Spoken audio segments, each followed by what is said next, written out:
A gente vai começar por derivadas de funções vetoriais. No caso dessa figura, eu estou pegando uma função que chega no plano cartesiano, mas o que eu vou passar aqui para vocês também se aplica para o caso de funções que chegam em R3. Bom, então, olha, eu estou considerando uma função φ, que é uma função do intervalo AB da reta real, no nosso plano cartesiano, né, no nosso R2, e estou supondo que a imagem dessa função φ é essa curva que eu estou denotando por C. Então, uma curva em R2. Essa função, ela é dita uma parametrização, né? A gente já viu isso em aulas anteriores. A notação que a gente utiliza para ela é essa daqui. Lembrando que uma parametrização, né, como o próprio nome diz, é uma função que depende de um parâmetro. Esse parâmetro eu estou denotando por T, e ele está variando nesse intervalo AB, que é o domínio da nossa função. Tá? Então, a imagem é xt, yt, que são as nossas funções coordenadas. Bom, em relação a derivadas de funções desse tipo, para a gente derivar uma função desse tipo, basta a gente derivar cada uma das funções coordenadas. A notação, no caso geral, acaba sendo essa daqui. Então, derivada da função φ, ela é a derivada de cada uma das funções coordenadas.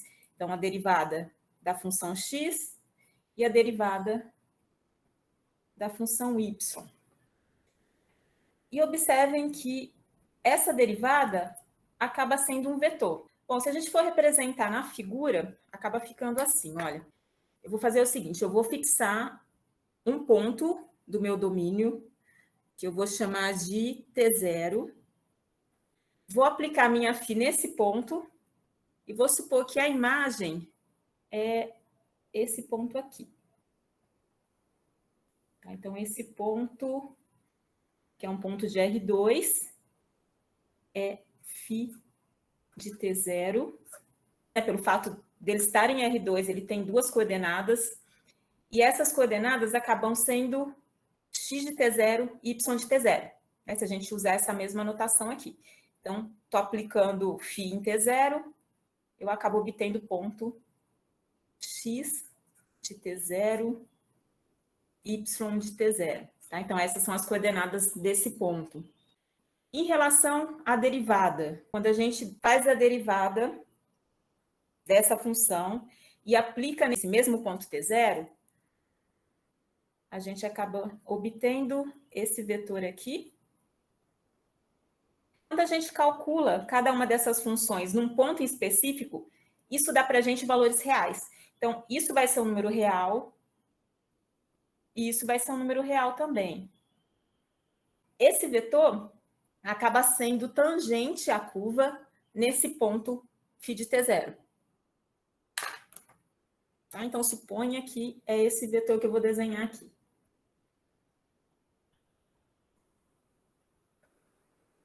Tá? Então, esse vetor que eu desenhei em preto é a derivada da nossa parametrização φ no ponto T0. Esse vetor acaba gerando a reta tangente a essa curva C nesse ponto φ de T0. Tá? Então, se a gente prolongar aqui, a gente acaba obtendo a reta tangente à curva passando por esse ponto. E esse vetor, então, é o vetor que gera essa reta tangente. Tá? Então, essa é a interpretação geométrica que a gente tem de derivada. Como eu disse para vocês, esse exemplo está em R2, mas a gente estende isso para R3, e nesse caso, o nosso vetor derivada vai ser um vetor com 3 coordenadas, tá? Que a gente está em R3. Bom, eu separei um exemplo para vocês, relacionado à derivada de funções vetoriais. Então, é o nosso primeiro exemplo da aula. Antes de eu falar de derivada, a gente vai falar sobre parametrização da curva. Essa curva que a gente vai trabalhar recebe o nome de astroide. Ela é dada por essa equação. Então, observem que eu tenho o x elevado a 2 sobre 3, somado com y elevado a 2 sobre 3. Isso é igual a uma constante, que é 2 elevado a 2 sobre 3. Graficamente, a gente tem essa figura aqui. A equação lembra um pouco a equação da circunferência. O que muda, no caso, são os expoentes. E a gente pode fazer uma relação dessa figura com uma circunferência também. Vamos pensar aqui numa circunferência de raio 2. Então, o que a gente faz? A gente acaba fazendo uma alteração na concavidade, pensando em cada quadrante. Nesse caso, como que a gente vai tomar o x e como que a gente vai tomar o y para a gente chegar nesse valor, 2 elevado a 2 sobre 3. Então, acaba ficando assim, olha, o x vai ser 2 cosseno ao cubo de t e o y é 2 seno ao cubo de t. Então, olha, eu vou substituir aqui no lugar de x o 2 cosseno ao cubo de t. Então, eu vou fazer isso elevado a esse 2/3 que está aqui. E eu somo com o meu y, que é 2 seno ao cubo de t. E esse y também está elevado a 2 sobre 3. Então, eu acabo ficando com 2 elevado a 2 sobre 3 vezes... E esse cosseno ao cubo, quando a gente eleva a 2 sobre 3, isso dá cosseno ao quadrado de t. A gente cancela 3 com 3, acaba sobrando apenas o 2. Mesma coisa para o segundo termo. Então, a gente vai ficar com esse 2 aqui elevado a 2 sobre 3 vezes seno ao quadrado de t. Dessa forma, a gente consegue colocar esse elemento, que é um elemento comum aos dois termos, em evidência. E o que sobra é cosseno ao quadrado mais seno ao quadrado. Cosseno ao quadrado mais seno ao quadrado, que a gente sabe que vale 1. Portanto, eu vou ficar com esse termo multiplicado por 1, e isso vai ser igual a 2 elevado a 2/3. Eu vou chamar essa parametrização de φ. Ela é uma função que depende do parâmetro t. A primeira função coordenada é 2 cosseno ao cubo de t. E a segunda é 2 seno ao cubo de t. A variação de t a gente vai tomar de 0 a 2π. Ou a gente pode considerar qualquer intervalo que seja maior que esse, né, que contenha esse. Por exemplo, de 0 a 4π, a gente vai dar 2 voltas aqui em torno dessa curva. Se a gente toma toda a reta real, a gente dá infinitas voltas. Mas, no mínimo, a gente tem que pegar esse intervalo aqui de variação para conseguir fechar a nossa curva. Quando a gente toma t igual a 0, a gente fica com 2, 0. Esse é o ponto inicial, que está aqui sobre o eixo x. Então, esse é o ponto 2, 0. Conforme eu vou variando t, né, vou tomando t maior do que 0, eu vou obtendo esses outros pontos aqui da minha curva. E quando a gente chega em 2π, a gente obtém novamente as coordenadas 2 e 0. Tá? Então, a gente acaba fechando essa curva. Outra forma de denotar essa variação é essa daqui. A gente coloca o domínio da função, então, intervalo fechado de 0 a 2π. Nesse caso, está chegando no plano cartesiano R2. Olha, então, essa é a primeira parte desse exemplo aí relacionado a asteroide. Essa é a parametrização da curva. E é com essa função que a gente vai trabalhar para falar a respeito de derivada de funções vetoriais. Olha, então aqui eu coloquei a parametrização da curva. Aqui novamente eu desenhei a curva C. E esse item B está pedindo para a gente determinar a equação da reta tangente a essa curva nesse ponto, π sobre 4. Então, eu vou pegar a função φ e vou substituir o t por esse valor que é π sobre 4. Fazendo isso e fazendo todas as simplificações aqui necessárias, a gente acaba chegando nesses valores. Raiz de 2 sobre 2, tanto para a primeira função quanto para a segunda função.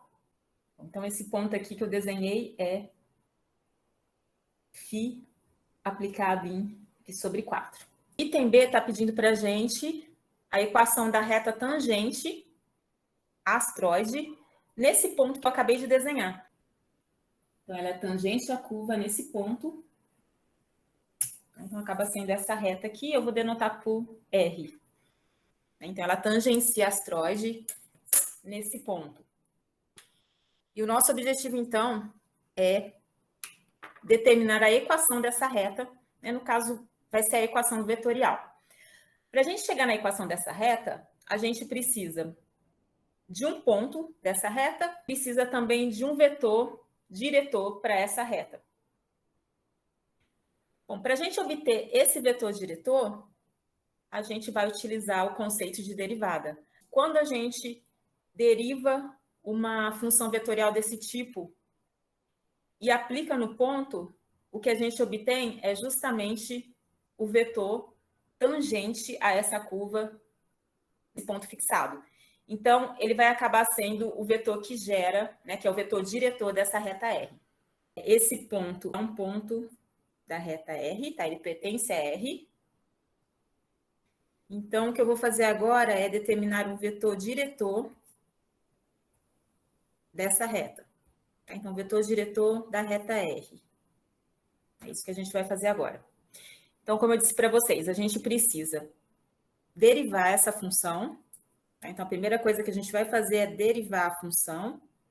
E tendo essa derivada, a gente aplica nesse ponto, que é o π sobre 4. Então, derivada desse primeiro termo é menos 6 seno de t vezes cosseno ao quadrado de t. E a derivada do segundo termo é 6 seno ao quadrado de t vezes cosseno de t. Então, observem que também é uma função com duas coordenadas. Então, está representando para a gente vetores em R2. E a partir do momento que a gente faz a substituição dessa variável por um valor, né, por um ângulo que seja, isso vai dar para a gente dois valores reais. E a gente tem, então, as coordenadas do vetor. Então, nesse caso, a gente vai tomar o t igual a π sobre 4.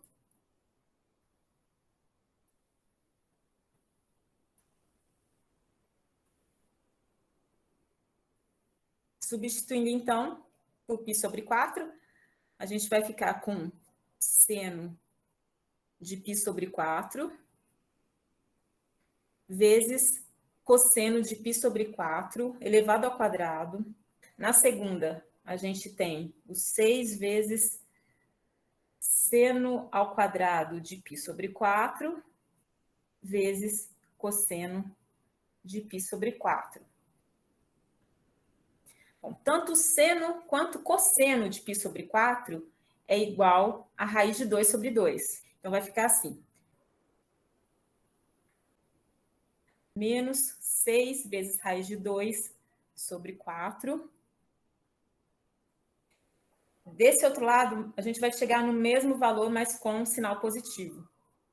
Então, 6 raiz de 2 sobre 4. Bom, ainda dá para a gente fazer uma simplificação. Se eu dividir por 2, tanto 6 quanto 4, então eu vou ficar com 3 sobre 2. Nesse outro termo também a mesma coisa. Então, a gente acaba chegando no par menos 3 raiz de 2 sobre 2, 3 raiz de 2 sobre 2. Bom, então, essas são as coordenadas do nosso vetor, que é o vetor diretor dessa reta que eu desenhei. O vetor é o vetor diretor da reta. Ele tem a mesma direção da reta que eu desenhei, que é a reta tangente à curva, passando por esse ponto. Então, basicamente é isso. A interpretação geométrica que a gente faz para esse vetor que a gente acabou de determinar. E para a gente finalizar, basta a gente juntar esses dois elementos que a gente obteve. Um ponto da nossa reta, e eu sei que um vetor diretor tem essas coordenadas aqui. Então, tendo esses dois elementos, a gente consegue montar a equação vetorial. Bom, a equação vetorial, quando a gente está trabalhando com retas em R2, ela é dada por essa expressão aqui. Então, a gente pega um ponto arbitrário da reta Isso vai ser igual a um ponto da reta, né, um ponto conhecido, somado com um parâmetro, né, no caso, posso tomar o t mesmo como parâmetro, multiplicado pelas coordenadas do vetor diretor, que eu vou chamar de AB. Tá? Então, aqui é o vetor diretor, e esse daqui, né, eu posso chamar de A, ele é um ponto fixado da nossa reta. E x e y está representando para a gente pontos arbitrários da reta. Tá? Então, essa é a equação vetorial. Substituindo os valores que a gente encontrou, a gente acaba ficando com essa expressão. Olha, o ponto da reta é esse ponto aqui. Então, ele tem essas coordenadas, raiz de 2 sobre 2 e raiz de 2 sobre 2. E o vetor diretor que a gente determinou, a partir da derivada, tem essas coordenadas aqui. Menos 3 raiz de 2 sobre 2 e 3 raiz de 2 sobre 2. Esse parâmetro varia no conjunto dos reais.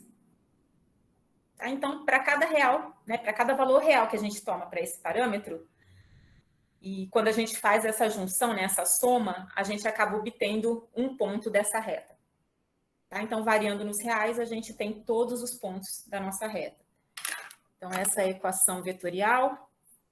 Lembrando que, se a gente quiser obter, por exemplo, as equações paramétricas da reta, a gente parte dessa equação, faz uma divisão em coordenadas, isso dá para a gente as equações paramétricas.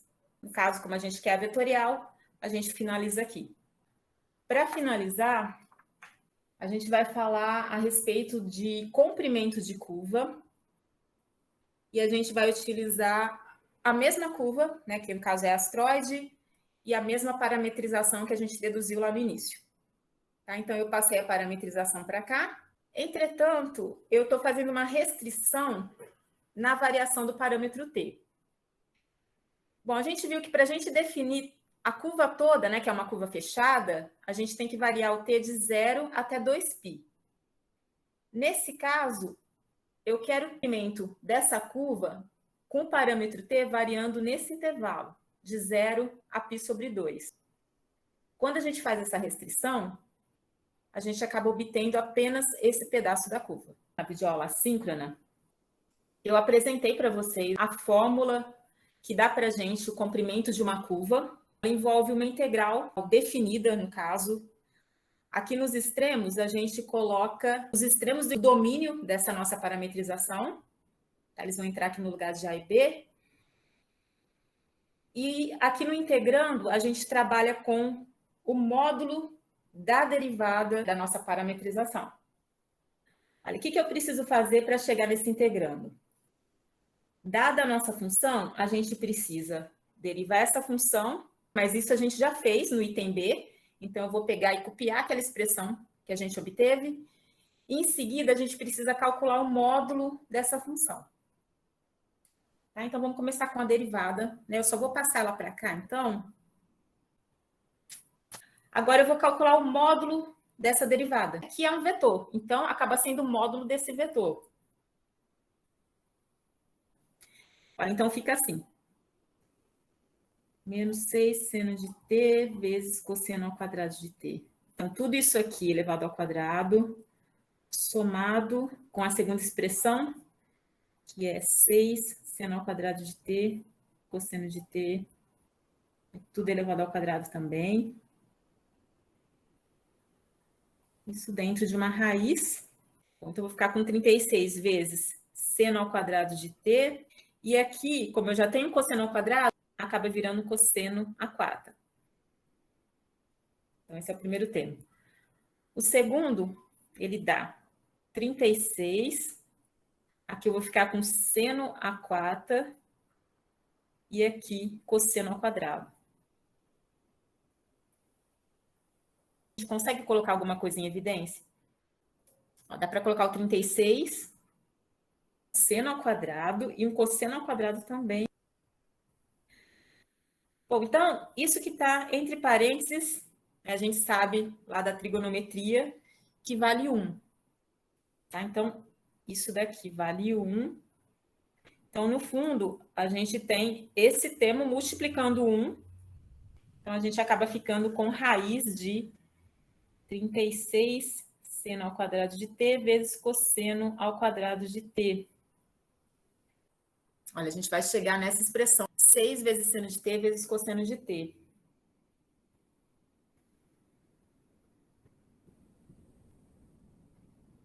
Gente, só um detalhe. Quando a gente está trabalhando com raiz de função, dependendo da função, quando a gente tira da raiz, a gente precisa considerar em módulo. Nesse caso, a gente não precisa considerar em módulo, por quê? Porque a variação de t é de 0 a π sobre 2. Então, tanto a função seno quanto a função cosseno, nesse intervalo de 0 a π sobre 2, são maiores ou iguais a 0. Então, a gente pode simplesmente tirar da raiz, né, sem precisar colocar módulo nessas funções. E é essa expressão que vai entrar aqui no nosso integrando. Portanto, olha, para a gente finalizar, né, para a gente calcular o comprimento dessa curva, a gente vai montar uma integral dessa expressão que a gente acabou de obter, né, que no caso é o módulo de filinha de t, então é 6 seno de t cosseno de t.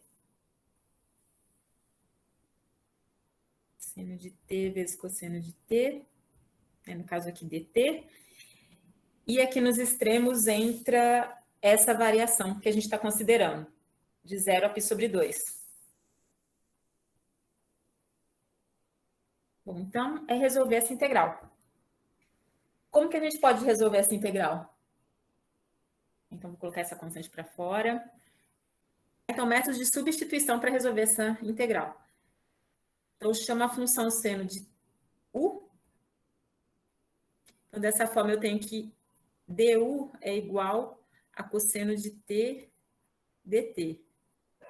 Tá? Então, dá para fazer essa substituição aqui.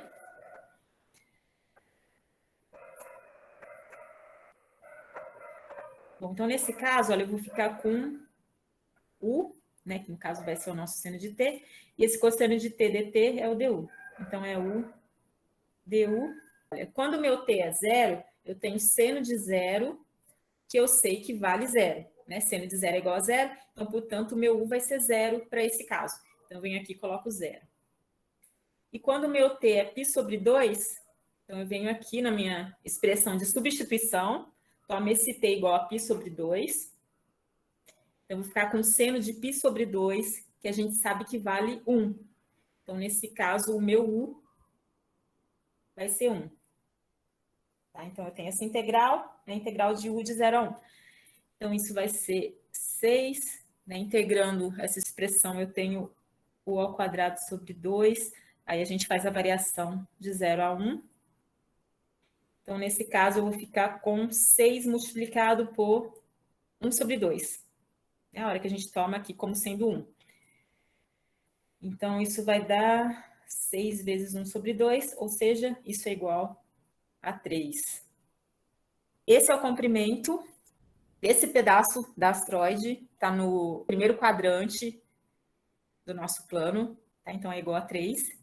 Bom, gente, então com isso a gente finaliza esse exercício. Está relacionado ao conceito de derivada, que a gente viu que é o vetor diretor da reta tangente. E também a gente aproveita o exercício para falar sobre comprimento de curva. Para finalizar, a gente vai falar de uma aplicação de função vetorial que está associado ao estudo de movimentos de objetos. Então, vocês vão ver que é uma aplicação física, né, na realidade.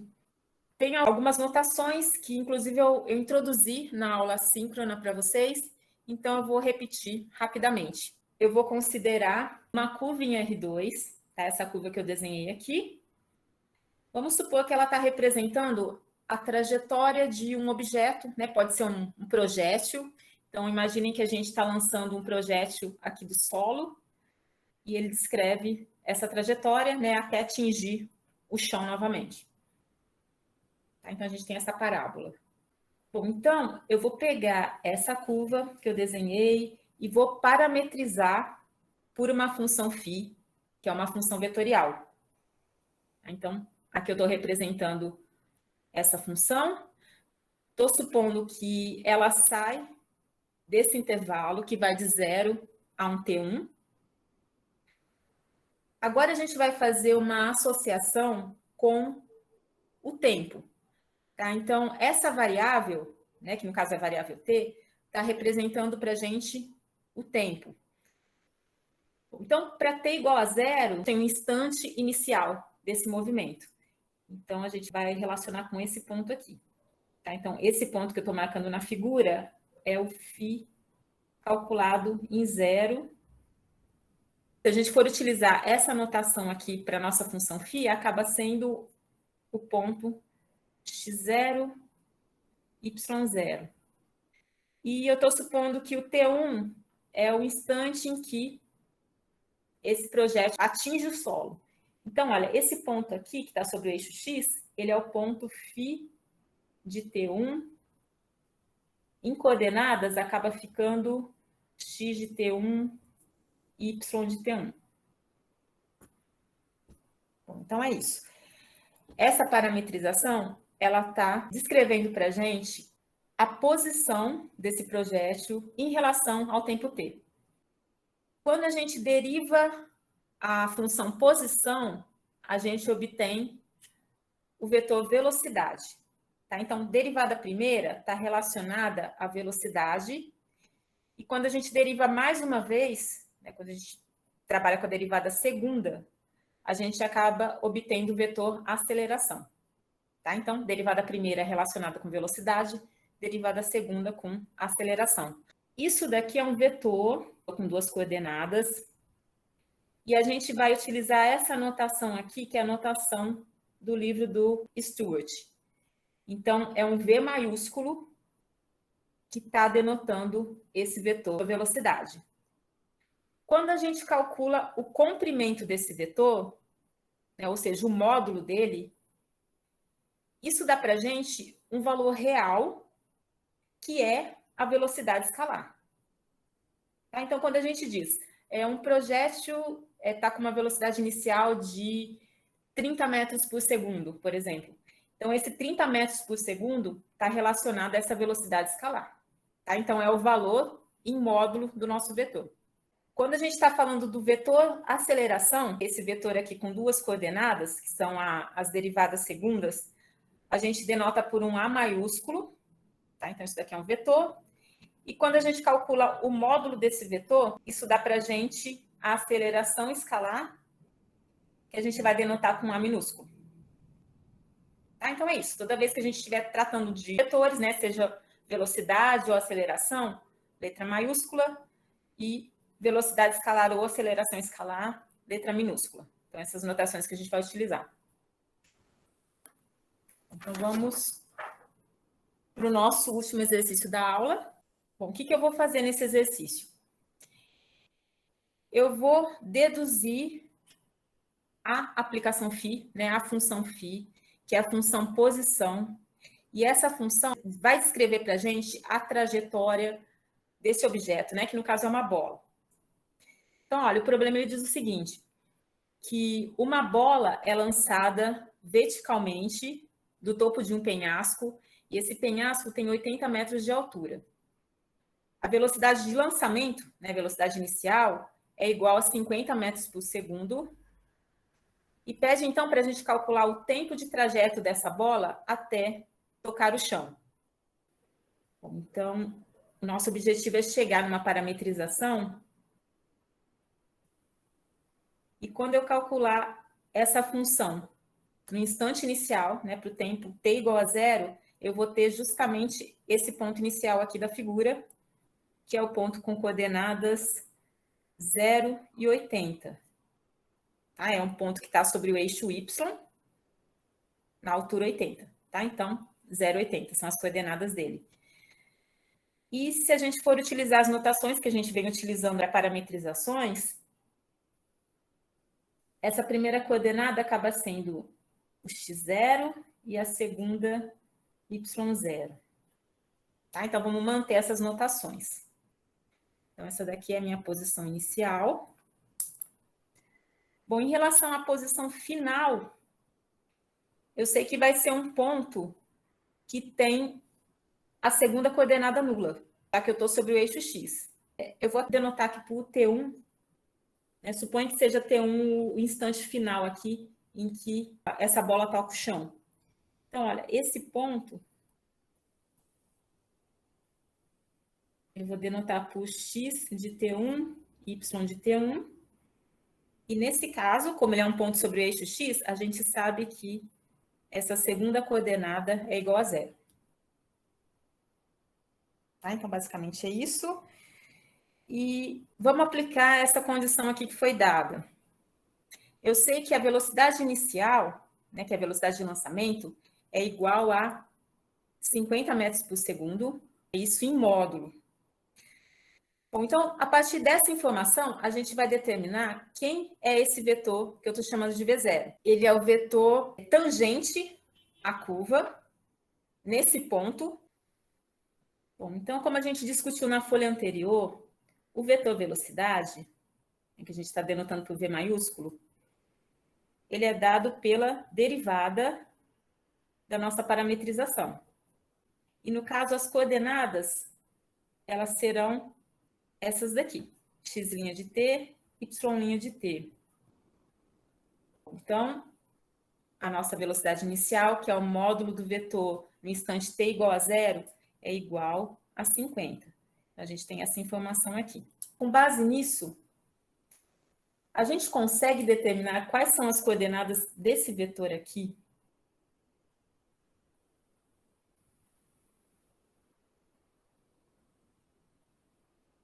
Ó, vamos olhar para esse vetor. Então, eu sei que o comprimento dele é igual a 50. E sabendo que esse vetor é um vetor horizontal, eu posso dizer que essa segunda coordenada é nula. Então, ele acaba sendo um vetor da forma x' de 0 e 0. Bom, o que eu vou fazer então? Eu vou calcular o módulo desse vetor e eu sei que esse módulo é igual a 50. Tá? Então, olha, o módulo de V0, ele vai ser igual a essa primeira coordenada elevado ao quadrado, somado com 0 ao quadrado, que é 0, isso dentro da raiz. E eu sei que isso é igual a 50. Bom, então dessa forma a gente consegue cancelar, tá vendo? A raiz, com esse quadrado aqui da expressão, e a gente conclui que x' de 0 vale 50. Portanto, esse vetor que eu desenhei na figura, ele tem coordenadas 50 e 0. Então, esse vetor V0, ele é o vetor 50, 0. Suponha que a nossa bola esteja aqui, nessa posição. Quais são as forças que atuam nessa bola? A única força atuando é a força peso. Eu vou simbolizar essa força por esse vetor aqui. No caso, é um vetor apontando para o chão. E eu vou tomar também a aceleração da gravidade como sendo 10 metros por segundo ao quadrado. Então, deixa eu passar para cá, então, para outra força. Pegando a bola naquela mesma posição que eu fixei e olhando aqui para a força peso, que é a força que está atuando nessa bola. Essa força também é uma grandeza vetorial. Para a gente representar ela, a gente precisa de duas coordenadas, já que a gente está em R2. Como é um vetor vertical, ele vai ter a primeira coordenada nula e a segunda coordenada vai ter que ser negativa, porque esse vetor está apontando para baixo, e vai ser igual a massa vezes a aceleração da gravidade. Tá? Então, esse é o vetor que está representando essa força peso. Observem que quando a gente calcula o módulo desse vetor, né, que é o comprimento, a gente chega exatamente na expressão massa vezes aceleração, que no caso é a intensidade dessa força. Ok? Então, essa representação aqui é a representação desse vetor que eu desenhei. E se a gente aplicar a segunda lei de Newton, né, pela segunda lei de Newton, a gente sabe que a força resultante é igual massa vezes aceleração. Ó, nesse caso, eu estou pensando em vetores também. Aqui é uma grandeza vetorial, né, que é a força resultante. Aqui eu estou pensando no vetor aceleração. Bom, em relação à força resultante, a gente tem apenas essa força atuando na bola, que é a força peso. Tá? Então, eu posso dizer que isso é igual a esse vetor P. Então, isso vai ser igual a massa vezes aceleração. Portanto, olha, passando para coordenadas, a gente vai ficar com a seguinte expressão. Esse vetor aqui, que representa a força peso, tem essas coordenadas, 0, menos m vezes g. Bom, desse lado eu tenho a massa, que é uma grandeza escalar, e a aceleração também é um vetor. A gente representa ela pelas derivadas segundas do nosso vetor posição. Então, nesse caso, vai ser a derivada segunda de x e a derivada segunda de y. Dessa forma, a gente tem uma identidade de vetores.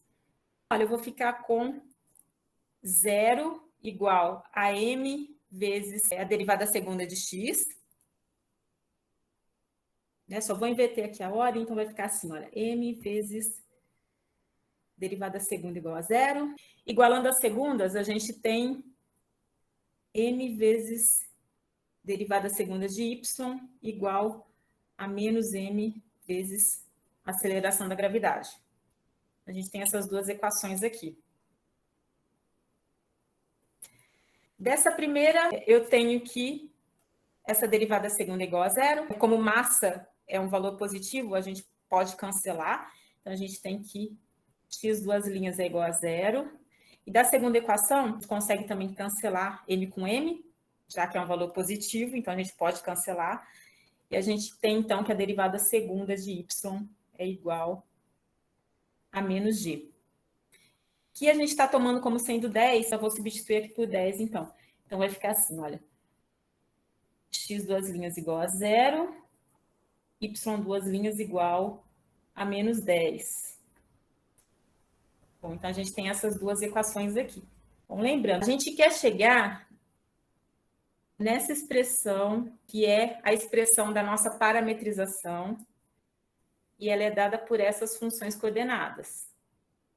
É isso que a gente quer obter, né? A gente quer obter a função posição. O que a gente sabe é que se a gente deriva duas vezes essa função, isso dá 0. E se a gente deriva duas vezes essa segunda função, né, que é a y, isso dá menos 10. Então, com base nisso, a gente vai tentar chegar nos valores de x e y. Para isso, a gente vai trabalhar com integração. Tá? Então, eu vou pegar essas expressões, vou integrar ambas. Vocês vão ver que quando a gente integra uma vez, a gente acaba recaindo nas derivadas primeiras, e depois, integrando mais uma vez, a gente chega nas funções x e y. No fundo, né, o que a gente vai utilizar aqui é um resultado lá do cálculo A, que é conhecido como teorema fundamental do cálculo. Esse teorema, né, bem a grosso modo falando, ele diz o seguinte, que se você tem uma função f, a derivada dessa função está no integrando, no caso. Então, quando eu integro uma derivada, isso dá para mim a função, no caso aí somado com uma constante. Então, é isso que a gente vai utilizar aqui. Olha, integrando equações 1 e 2. Em relação à variável t, então vai ficar assim, olha, integral de x duas linhas de t, dt, e do outro lado vai ser integral de 0. Tá vendo? Então, eu aplico integral dos dois lados. E para a segunda função, a mesma coisa. Vai ficar integral de y duas linhas de t, dt, e do outro lado eu vou ter integral de menos 10 dt. Bom, então, integrando essa primeira função, a derivada segunda, a gente acaba caindo para a derivada primeira.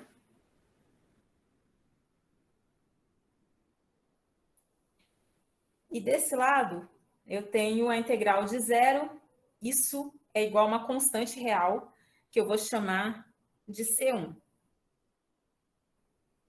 Tá? Então, eu vou chegar nessa identidade, vou chamar isso daqui de 3. Para essa outra expressão, eu vou ficar com a derivada primeira de y, desse lado da equação. Do outro lado, eu tenho integral de uma constante, isso dá menos 10 vezes t, mais a constante de integração, que eu vou chamar de C2. Então, a gente acaba chegando nessa expressão aqui, que eu vou chamar de 4. Bom, então, eu vou fazer o seguinte, eu vou passar para outra folha essas duas equações. Nesse momento, eu volto aqui nas minhas condições iniciais. Eu sei que quando eu pego essas derivadas, né, x', y', e calculo em t igual a zero, isso me dá o x' de zero, a gente discutiu, que vale 50, e o y' de zero, que vale 0. Tá? Então, deixa eu passar essa condição inicial para cá. Então, a gente sabe que x' de zero é igual a 50, e a gente sabe que y' de zero é igual a 0. Então, a gente vai utilizar essas condições para descobrir quem são essas constantes C1 e C2. Tá? Então, a gente vem aqui nessa equação, toma o t igual a 0. Fazendo isso, eu vou ter que x' de 0 é igual a C1, mais x' de 0 vale 50. Portanto, eu concluo que essa constante C1 é igual a 50. Vou fazer a mesma coisa aqui para a segunda equação, né? Vou tomar t igual a 0. Fazendo isso, olha, eu vou ficar com y calculado em 0 igual a menos 10 vezes 0, né? Aqui também aparece o t, mais a constante C2. Bom, mas y0 a gente sabe que vale 0. Tá? Então, eu venho aqui substituo por 0. Então, eu tenho 0 igual a... Olha, aqui vai zerar, né? Que é menos 10 vezes 0. Vai sobrar só a constante C2. Portanto, essa constante C2 é igual a 0. X' de t é igual a 50. Então, eu estou pegando essa primeira equação, substituindo C1 pelo valor que a gente determinou. Y' de t é igual a menos 10 vezes t, mais a constante C2, que é 0, né? Portanto, isso é igual a menos 10 vezes t. Como eu disse para vocês, a gente precisa realizar mais uma integração agora para chegar nas funções x e y. Então, a gente vai integrar novamente essas duas equações em relação a t. Então, integrando 5 e 6 em relação à variável t, acaba ficando assim, olha, integral de x' de t dt é igual a integral de 50 dt. E pegando a equação, integrando os dois lados também, a gente chega nessa expressão aqui.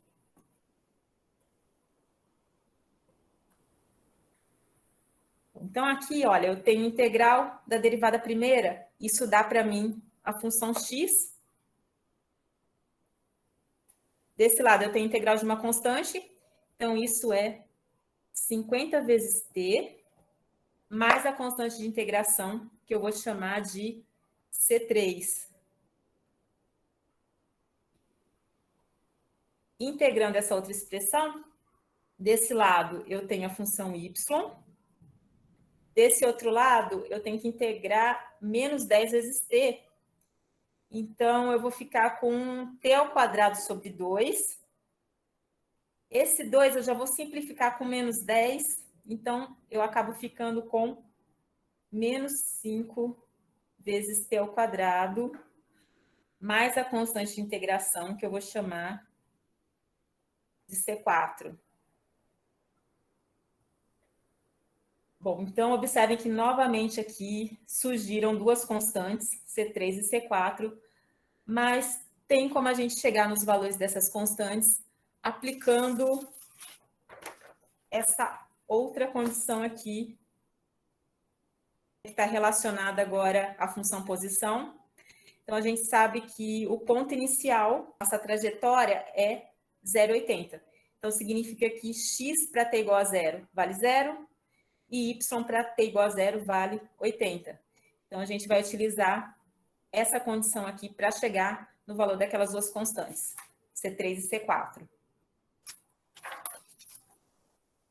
Tá? Então, deixa eu passar para outra folha. Quais são as nossas condições iniciais? Então, x0 é 0, y0 é 80. Eu vou pegar essa primeira expressão, considerando t igual a 0. Então, fazendo isso, eu vou ter x calculado em 0 igual. Então, observem que aqui vai zerar, acaba sobrando apenas a constante C3. Bom, mas x0 vale 0. Então, a gente conclui que C3 é igual a 0. E, por último, pegando essa expressão, calculando ela para t igual a 0 também, a gente tem que y0 é igual a... Olha, aqui também vai se anular, acaba sobrando a constante C4. Bom, mas y0 vale 80 pela nossa condição inicial. Portanto, essa constante C4 é igual a 80. Logo, xt vai ser igual a 50 vezes t mais a constante C3, que vale 0. Portanto, xt é 50 vezes t. E yt é menos 5t ao quadrado mais C4, que no caso vale 80. Então, é menos 5t ao quadrado mais 80. Então, essa é a expressão da nossa parametrização. Se a gente for escrever isso em função de φ, então fica assim, olha. Primeira coordenada da parametrização é a função x, então é 50 vezes t. Segunda coordenada é a função y, que é menos 5t ao quadrado mais 80. Isso para t maior ou igual a 0. Essa função, ela descreve para a gente a posição da bola para cada instante t fixado. Então, observem que quando a gente toma t igual a 0, então a gente tem o ponto 0,80, que é o ponto inicial da nossa trajetória, e fazendo o t variar, pegando aí valores maiores do que 0, a gente vai obtendo os outros pontos, a trajetória lá que eu desenhei para vocês. No caso, essa trajetória aqui.